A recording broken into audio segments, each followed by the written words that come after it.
Now you might ask me, how can I say that the BJP is supporting your chief minister?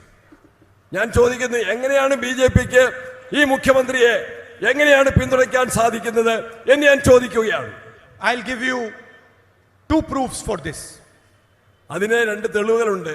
BJP മുഖ്യമന്ത്രിയെ സഹായിക്കുന്നതിന് വ്യക്തമായ തെളിവുകൾ നമ്മുടെ മുൻപിലുണ്ട്. The first is, wherever the prime minister goes, he talks about temples, he talks about religion, he talks about God. എവിടെയൊക്കെ പ്രധാനമന്ത്രി സഞ്ചരിക്കുന്നുണ്ടോ അവിടെയൊക്കെ മുഖ്യമന്ത്രിയുടെയും സർക്കാരിന്റെയും പങ്കാളിത്തമുണ്ട്. അവരെല്ലാം പ്രധാനമന്ത്രിയെ പ്രശംസിക്കുന്നവരാണ്. But when he comes to Kerala, he does not raise the issue of Sabrimala temple. പ്രധാനമന്ത്രി കേരളത്തിൽ വരുമ്പോൾ കേരളത്തിലെ ഏറ്റവും രൂക്ഷമായ ശബരിമലയിലെ സ്വർണ്ണക്കൊള്ള ആ വിഷയം പ്രധാനമന്ത്രി സംസാരിക്കുന്നേയില്ല. CPM leaders stole gold from Sabrimala temple, replaced it with brass. No action has been taken against them. And the so-called defender of Hinduism comes to Kerala and says nothing about Sabrimala. CPM നേതാക്കന്മാർ ശബരിമലയിലെ സ്വർണം കട്ടെടുത്തു, അവരെ കേസിൽ കുടുങ്ങി. എന്നാൽ പ്രധാനമന്ത്രിയോ കേന്ദ്ര സർക്കാരോ അവർക്കെതിരായി കമ എന്ന രാഷ്ട്രം മിണ്ടുന്നില്ല.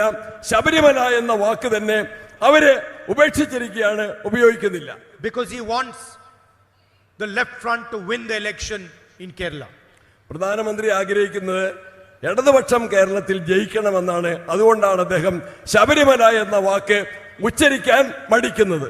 The second proof, whoever attacks the BJP, the RSS, whoever stands in front of them, opposes them, is brutally attacked.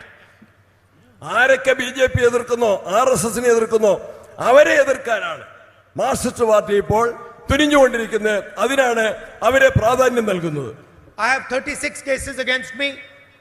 My house was taken away. My membership of Lok Sabha was taken away. I was interrogated for 55 hours by the ED. എനിക്ക് 36 കേസുകൾ എനിക്കെതിരെയുണ്ട്.